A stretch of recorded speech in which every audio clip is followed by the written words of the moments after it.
en el comienzo de este lunes de Día a Día. Eduardo Botinelli nos visitó hace unas semanas y dijimos, che, quedó tiempo para mucho más, vuelva. Muchas dudas, muchas consultas. Y fueron pasando los días y nos acercamos, estamos prácticamente a un mes de las elecciones internas y lo tenemos nuevamente en nuestro programa. Es un placer, director de Factum. Eduardo Botinelli, gracias por acompañarnos. Por favor, es ustedes, un gusto. Bienvenido. Ya estuvimos hablando prácticamente un bloque entero, hicimos en la tanda, ¿no? Que podríamos haberlo puesto al aire. Nos queda un no falta mes. nada. Es increíble. Y la impresión, y por lo menos voy a poner mi opinión sobre la mesa, es que a nivel de los políticos, sí, la campaña de alguna manera arrancó hace un tiempo, pero a nivel de la gente es como que hay mucha tranquilidad y no falta nada. Realmente no falta nada. Y estábamos hablando de otras cosas que después vamos a ir, son condimentos que vamos a agregar, pero ¿en qué fin de semana caen las elecciones? ¿Cuánta información hay? No nos olvidemos también que hay muchos que votan por primera vez y está bueno también refrescar muchos datos que está bueno ponerlos sobre la mesa en esta nota. Bienvenido. ¿Qué tal? Bueno, sí, a ver, falta un mes y no parece, por lo menos el ambiente no está digamos, en año electoral, digamos. Sí, sí, seguramente el sábado se puede empezar a hacer publicidad en los medios tradicionales. Seguramente ahí tengamos un bombardeo interesante de spots, de distintas actividades, de publicidad, y eso probablemente genere un poco más de calor en la población. Lo que sí pasa es que, así como decías, bueno, los políticos están muy metidos, se nota que hay más nerviosismo en los políticos, están participando en esta carrera hacia el 30 de junio. También hay como una disociación entre los políticos que dicen, no, la campaña es corta, tenemos que hacer muchas cosas en poco tiempo, y para la gente en realidad es eterno, ¿no? Es decir, arrancamos ahora y terminamos en 11 de mayo del 2025, claro. Es decir, es un año entero que tenemos donde prácticamente no hay pausa. O sea, después que arranca ahora, bueno, de acá a mayo casi que no para. Bueno, obviamente tenemos el verano en el medio y demás, pero es casi que continuo. Y bueno, los tiempos son distintos para quienes están desde el lado de la actividad política y de quien lo mira de afuera, digamos, como elector. Ahora, hoy ya empezaron a calentar los motores, ¿no? Porque ya se publicaron los padrones, ya vamos a ver dónde votamos y demás, ya se citó a los funcionarios, hoy se empezó a citar a los funcionarios públicos que van a participar de las mesas, o sea, ya se empieza a dar pasos que nos hacen ver que estamos... No falta nada. Claro, que no queda nada. ¿Hay algún estimativo de cuánta gente o qué porcentaje del electorado va a votar en estas internas? Bueno, eso es una característica que tenemos como país que dificulta bastante la estimación de qué cantidad de gente puede ir. Hay muchos países donde el voto es voluntario siempre. Y cuando el voto siempre es voluntario, bueno, según qué oferta electoral haya, qué acontecimientos políticos, la historia va mostrando las formas o el porcentaje de personas o el tipo de personas que pueden participar. Siempre, por ejemplo, en la elección de Estados Unidos siempre se pone arriba de la mesa el voto latino, por ejemplo, ¿no? Es decir, bueno, ¿qué participación puede haber de los latinos? Eso significa que si participan más, modifica o puede modificar el comportamiento electoral. En el caso uruguayo tenemos al revés, son todas obligatorias, menos estas elecciones internas, y en realidad, si miramos la historia, en realidad tenemos una corta historia de elecciones voluntarias, y que, bueno, la primera, que fue la de más participación, porque, bueno, no estaba todavía conocido el sistema, votó el 54%. Y eso empezó a bajar sistemáticamente elección tras elección, salvo en la última, que hubo una estabilidad, digamos, que fue el 39% de participación. Si nosotros miramos los datos más o menos que estamos teniendo, ¿qué pasa? La gente dice, le preguntamos, ¿no? ¿Usted va a ir a votar? Bueno, el porcentaje de personas que dicen que va a ir a votar es muy similar al que tuvimos en 2019. El conocimiento de la fecha es muy similar al 2019. Es decir, estamos teniendo un panorama similar al 2019. Es decir, nada, haciendo proxies, digamos, es decir, tratando de acercarnos, bueno, es esperable que vote más o menos la misma cantidad de gente, pero todavía no lo sabemos porque justamente, en realidad, la parte más dura de decisión y de ir a votar empieza ahora. Claro, además tenemos otras cosas. En el 2014 que hubo Mundial de Fútbol que coincidía, se movió la fecha de las elecciones.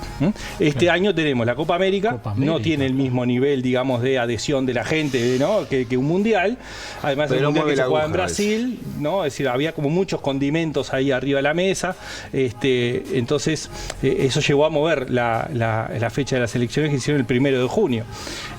Ahora tenemos la Copa América en el medio, pero además tenemos algo que no habíamos tenido, y es el comienzo de las vacaciones de invierno, que arrancan justamente el día siguiente, es decir, ese fin de semana. Ya la gente, o los niños ya están de vacaciones, y por lo tanto hay un ingrediente más que no podemos controlar. Es decir, bueno, primero, si la gente sabe o no cuándo son las elecciones, bueno, más o menos 4 de cada 10 en la última medición tienen idea de que es en junio. Claro, pero si vos planeas un viaje, por ejemplo, por las vacaciones de junio... Claro, te comes un fin de semana, capaz que si te quedas fijaste después, ay, mirá, justo caen las elecciones ahí. Pero no son obligatorias, es lo primero, ¿no? Claro, entonces no son obligatorias, entonces no hay sanción. Y la fecha exacta, uno dice, bueno, es en junio. Bueno, en junio, en algún momento de junio son las elecciones. Ahora, si es el 30 y yo tenía pasaje para el 29, bueno, ya no voy a poder participar, o mismo el 30 temprano, ¿no? Eso... Y Botinelli, tú decías igual que en el 19, y recién decías que 4 de cada 10 saben, pero ¿cuántos más o menos votó de cada 10? ¿Cuántos votaron? Votaron 4 de cada 10. 4 de cada 10. El 39% fue a votar en las elecciones internas. Es bajo. Porque además, yo te iba a llevar a esto, ¿no? Hace unas semanas ustedes mostraron una nueva placa con datos, números, de la intención de voto. Recordemos que en estas internas cada partido tiene sus candidatos.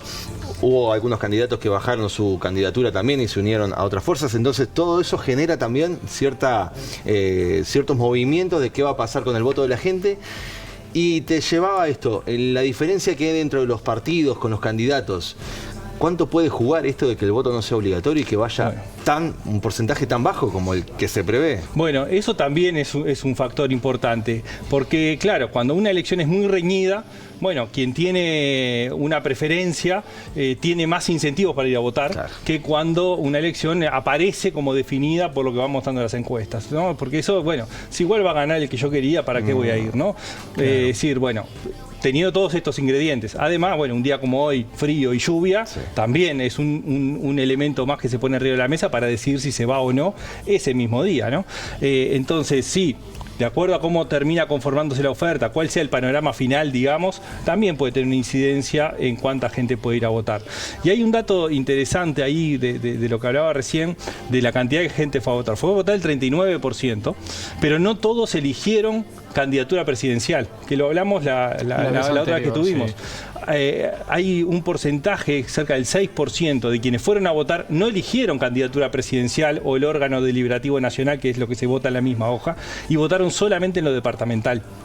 Eso es otra cosa que está incidiendo, y entonces, de alguna forma, por más que esté, digamos, definido o que aparezca un favorito o una favorita dentro de un partido, hay otros estímulos para ir a votar, como es justamente lo que sucede a nivel departamental o local. Es decir, bueno, votar a alguien que yo tengo cercanía o que prefiero dentro de mi departamento, y eso colabora en que gente que no por la presidencial, sino por la departamental pueda ir a votar. Claro, porque recordemos que en estas elecciones, si uno votase todo tal cual está dispuesto, tendría que poner 2 boletas, ¿sí? Una por el orden departamental y otro por el orden nacional. Exactamente. Es a partir de eso que tú decías. Y con relación a todos estos hechos políticos que me imagino que deben afectar, ¿no?, la atención de la gente, la dispersan de lo que son las elecciones para lo que son los acontecimientos políticos coyunturales. ¿Tú crees que eso le modifica a la gente como la respuesta de los políticos, ¿no?, de los distintos candidatos a esa coyuntura? ¿Crees que realmente mueve la aguja después en las internas? Si ver cómo reacciona Cose, cómo reacciona Orsi, o cómo reacciona Silva, o cómo lo hace Gurméndez, ¿crees que mueve la aguja o la decisión se tiene tomada de antes? Bueno, para la interna puede moverse. Sí. A ver, nosotros tenemos como distintos niveles en los que vamos decidiendo, ¿no? Es decir, bueno, decimos primero un bloque, ¿no? Hoy básicamente es un bloque, y hay estudios que muestran que hay vasos comunicantes, primero entre el Partido Nacional y el Partido Colorado, ahora ya es todo el bloque de la coalición, donde, bueno, de repente el primer nivel, digamos, es el bloque, el segundo es el partido, y el tercero es la candidatura. la candidatura dentro del mismo partido no genera, digamos, contraindicaciones para un votante decir, yo no es que dejo de votar mi partido, elijo dentro de mi partido una candidatura. Por lo tanto, la fluctuación dentro de un partido puede ser mucho más fácil que hacerla entre partidos y más fácil que hacerla entre bloques. Entonces, los acontecimientos que sucedan, las reacciones que haya, bueno, pueden modificar. Es decir, la volatilidad esperable en el voto dentro de una interna es mayor que entre partidos. Entonces, claro, puede tener una incidencia. No aparece hasta ahora que elementos coyunturales estén moviendo demasiado la aguja, digamos, en términos de las preferencias. Pero bueno, puede darse, sí, que alguna reacción, acción u omisión lleve, claro, a una modificación de las preferencias dentro de los partidos, como decía, porque es mucho más fácil, ¿no? Es decir, claro, bueno, voto A, B, C, pero dentro del mismo partido, bueno, cambiar de A a C no genera, digamos, problemas. Claro. Y Eduardo, y en esa línea, hace un mes aproximadamente, dijiste que el oficialismo y la oposición le estaban hablando a sus votantes como si fueran barras bravas, por llamarlo de alguna manera. De ese momento a ahora, ¿cómo ves actualmente la campaña en cuanto a los políticos de cara a este mes que falta? Bueno, esta, digamos, es la parte más interesante que empieza ahora, porque justamente empezamos a ver que las estrategias de las distintas candidaturas van modificándose, ¿no? Es decir, bueno, esa cuestión de hablar de los barra bravas tiene una explicación básica, que es quiénes van a votar en las internas, ¿no? Y bueno, un grupo importante, la mayoría de quienes van a votar son personas cercanas a la política y cercanas a los partidos. Entonces, eso tiene una explicación, ¿no? Y es parte de la discusión que hay con respecto al voto voluntario en las internas, porque en realidad es muy atractivo en una elección interna hablarle a esas personas más cercanas, más duras, si se quiere, en términos de cómo se paran frente al otro, ¿no? Ahora, al mismo tiempo estamos viendo que hay un despliegue de distintas estrategias, unas vinculadas a ponerse más duros o más firmes con respecto a quien está fuera del partido, y otra que va por caminos propositivos, ¿no? Es decir, van como con las dos estrategias en forma simultánea, que no siempre coinciden. No es que hoy estamos todos los candidatos proponiendo o todos, claro, los candidatos enfrentándose. Van modificando la estrategia a medida que va avanzando la campaña electoral, y entonces estamos teniendo varios ingredientes ahí arriba de la mesa que, bueno, que alimentan un poco lo que es la discusión política. Y Botinelli, al día de hoy, ¿sigue siendo la interna más reñida la del Partido Colorado? Bueno, la del Partido Colorado sí. La del Frente Amplio también es peleada, digamos, no es que esté definida ninguna candidatura. Están parejos Orsi, sí, y hay una distancia de Orsi sobre Cose, pero acá hay dos factores importantes. El primero, la voluntariedad del voto, es decir, bueno, ¿qué gente va a votar? ¿No? Claro. No solamente cuánta, sino qué gente, ¿no? Lo que sí tenemos estudiado claramente es que cuanto menos gente va a votar, es gente mucho más cercana al núcleo duro de la militancia. Cuanto más gente va a votar, se va alejando de ese núcleo duro y empieza a haber gente más heterogénea. Pero el Partido Colorado, claro, tiene más candidaturas y tiene o sea, una oferta electoral más amplia. Y las distancias, no hay una candidatura que esté absolutamente despegada, ¿no? Es decir, por ejemplo, para ediciones anteriores que teníamos a Bordaberry en el Partido Colorado, sí, bueno, Bordaberry tenía más del 60%, más del 70%. Entonces, por más que hubiese más oferta, bueno, él reunía un porcentaje muy elevado, con lo cual ya era favorito. Acá, ¿qué sucede? No tenemos una figura de ese tipo. Hay distintas figuras que en su conjunto están cercanas, ¿no? entre sí. Y lo otro es que hay anclajes territoriales también, ¿no? Que, claro, hacen que la participación en las internas tampoco es homogénea en todo el territorio nacional, ¿no? De repente hay candidatos que concentran su voto en un departamento porque tienen su origen, su arraigo, claro, o las estructuras que tienen están centralizadas en algunos departamentos. Entonces eso hace con una incógnita mayor, si se quiere, de cómo puede ser. ¿Quién mantiene la delantera en el Partido Colorado? ¿Ojeda o Ojeda creció pero no llegó Bueno, ahí Sí, en Pregunto realidad, cómo los sí. últimos datos habían sido que era él, ¿no? Las últimas encuestas que había leído, ¿no? Sí, No tengo idea. lo que sucede con el Partido Colorado es que entre el primero y el cuarto Sí. están dentro del margen de error. Claro. Ah, Entonces, bien, claro. Entonces, nosotros muy hemos ido por la idea de no divulgar una encuesta Claro, que claro. puede ser que quien da primero en una encuesta en realidad puede salir tercero Claro, o perfectamente. cuarto, ¿no? Sí, Y el sí, que sí, se va entiende tercero perfecto. puede salir primero, Sí, sí, porque sí. hay muchas variables. Primero el margen de error, el otro es lo que decía recién de la territorialidad, es decir, bueno, ¿cuánta gente podemos estimar que vote en la interna del Partido Colorado? Bueno, haciendo un rango amplio, Claro. sería entre 100.000 y 180.000, es decir, la última vez fueron 185.000, que fue un envión importante de gente nueva que se volcó a votar en la interna del Partido Colorado, fundamentalmente por el fenómeno Talvi. Las anteriores habían sido en torno de 100.000, ¿no? De las últimas dos anteriores. Bueno, ¿cuánta gente vaya a votar? Cambia el peso que tiene la estructura que hay adentro de un departamento, ¿no? Si yo tengo 10.000 votos en un departamento y van a votar 100.000, bueno, yo tengo el 10%. Ahora, si van a votar 150.000, tengo el 7,5%, ¿no? Claro, Es decir, Sí, sí, sí. y eso, Sí, se eso entiende cambia perfecto. el peso que puede Sí. llegar a tener esa estructura departamental. Y yendo al Frente Amplio, con esto que pasó con Orsi, con esto de la denuncia falsa, ¿cómo salió parado de cara a este tirón final también? ¿Cómo ves posicionado la figura de Orsi? Porque posiblemente lo pueda haber también dado como un impulso Claro, de que fuerza termine para revitalizándolo claro. en vez de... Bueno, sí. ¿Cómo ves esa deteriorar, situación? digamos. Efectivamente, al haberse, digamos, comprobado que era una denuncia falsa, termina fortaleciéndolo. Es decir, fue víctima de una operación. ¿Y se vio en los números, por ejemplo? Bueno, ahí es difícil saber la causalidad de los números porque en el medio pasaron muchas cosas. O sea, entre una encuesta y la otra, por ejemplo, Vergara desiste de su candidatura y apoya Claro, a ahí Orsi. están En los el cambios. medio pasa la denuncia a Orsi y la determinación de que era una denuncia falsa. Entonces, como pasaron muchos eventos, no podemos decir esto es lo que determinó que mejorara o empeorara. En realidad lo que vemos es que hay una estabilidad entre la encuesta que hicimos en el primer bimestre y la que hicimos en el segundo bimestre, es decir, fin de febrero y fin de abril.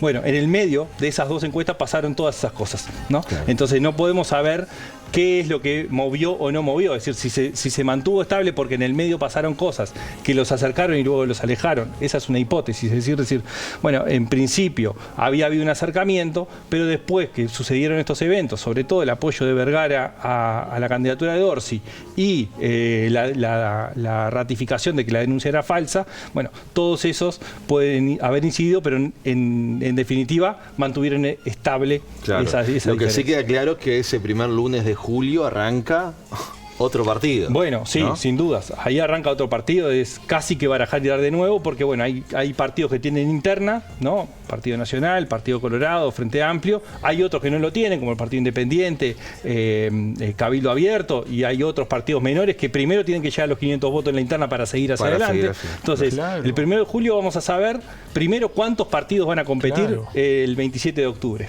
¿Mm? Después, cuál es la oferta que se presenta de candidaturas únicas. Y segundo, ¿Y qué pasa con las fórmulas, ¿Qué pasa no? con las fórmulas? Hay que ¿no? negociar el vicepresidente, ¿No? digamos. Que puede claro. ser el mismo día, puede ser días siguientes, va a depender mucho cómo se transite este mes, el mes más intenso, Y donde... del porcentaje, ¿no? Porque si ganan por una amplia mayoría, creo que es más de un 50% o algo del estilo, no es que tiene la decisión de elegir solo el candidato o no, me estoy equivocando. A ¿Cómo ver, es eso? formalmente, Sí. siempre quien decide la candidatura a vice es Sí. la Convención Nacional, el órgano deliberativo sí, nacional. sí, sí. Eso es lo formal. Sí. Hay reglas no escritas. Bueno, Sí. primero, si alguien no alcanza los mínimos para ser automáticamente proclamado, es decir, más del 50% Eso iba o a ser. 40% más 10 de ventaja sobre Sí. el otro, bueno, eso lo proclama automáticamente. Si no se diera eso, hay que pasar por la instancia formal. La decisión nunca se dio. Claro. Que no se cumplieran nunca sucedió. Siempre se dio automáticamente Claro. la candidatura única.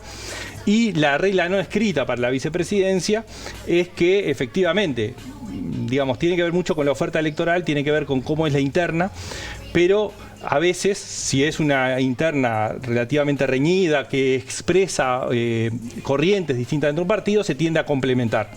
Si la distancia es muy grande, y cuando hablamos grande en general, no escrita, es que, Sí. bueno, que el primero duplique al segundo, bien, ¿no? perfecto. Bueno, y ahí es cuando se le da cierta libertad por fuera de los canales formales, donde se da la idea de que, bueno, sí, la distancia es tan grande que tiene la potestad de alguna forma de elegir quién va en el segundo lugar, en la vicepresidencia. Botinelli, ya nos tenemos que ir al corte, pero antes una última en 5 segundos. Ningún plebiscito va ahora. Esto es interna de los partidos, los plebiscitos para fin de año. Los plebiscitos son el 27 de octubre. Perfecto, para que no quepa ninguna No hay duda 2 sin sobre 3. eso. Exacto. ¿Qué quiere decir Sí, ¿no? eso? Que no sé si no te tenemos antes de las internas y por sin supuesto duda. después, porque ahí vamos a tener Sí, mucho sí, para sí. conversar. Eduardo, un placer tenerte nuevamente y gracias por tomarte unos minutos para acompañarnos. Por favor, gracias a Muchas ustedes gracias. y nos vemos en breve. Muy breve. Nos vamos a